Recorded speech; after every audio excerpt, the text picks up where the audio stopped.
2 നൂറ്റാണ്ട് മുമ്പ് തലശ്ശേരി കോടതിയിൽ സീനിയർ ജഡ്ജിയായിരുന്ന ജെയിംസ് സ്റ്റീവൻസിൻ്റെ ശവക്കല്ലറ തകർച്ചയിലേക്ക്.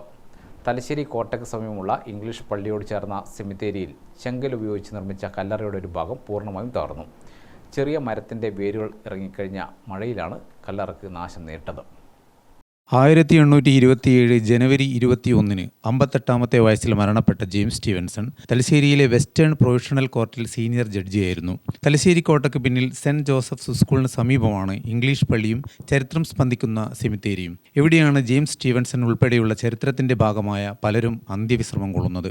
ബ്രണ്ണൻ സ്കൂൾ സ്ഥാപകൻ എഡ്വേർഡ് ബ്രണ്ണൻ, സബ് കളക്ടറായിരുന്ന തോമസ് ഹാർവി ബേബർ, ഭാര്യ ഹെലൻ സോമർവിൽ ബേബർ, അഞ്ചരക്കണ്ടി കറുപ്പത്തോട്ടം ഉടമ മർഡോക്ക് ബ്രൗൺ, ഊട്ടി നഗരസ്ഥാപകൻ ജോൺ സള്ളിവന്റെ മകൻ അഗസ്റ്റ് വില്യം സള്ളിവൻ തുടങ്ങി നിരവധി പ്രമുഖരുടെ കല്ലറകൾ സെമിത്തേരിയിലുണ്ട്. കോട്ടയിൽ ഈസ്റ്റ് ഇന്ത്യ കമ്പനി ഭരണനിർവഹണ ഉദ്യോഗസ്ഥനായിരുന്ന എഫ് സ്പ്രിങ്ങിന്റെ 10 മാസം പ്രായമുള്ള കുഞ്ഞിൻ്റെതാണ് സിലിണ്ടർ ആകൃതിയിലുള്ള അപൂർവ കല്ലറ. സെമിത്തേരിയിലെ ഏറ്റവും പഴക്കമുള്ള കല്ലറ 1768 അന്തരിച്ച ജർമ്മൻകാരൻ ഗാസ്പർ മോറിസ് കഡീറ്റ്സിൻ്റെതാണ്. ചെങ്കല്ല്, മാർബിൾ, ഗ്രാനൈറ്റ്, കുമ്മായം, സിമന്റ് എന്നിവയുപയോഗിച്ച് പല കാലങ്ങളായി നിർമ്മിച്ച കല്ലറകളിൽ ചിലത് പിരമിഡ് സിലിണ്ടർ ആകൃതിയിലാണ്.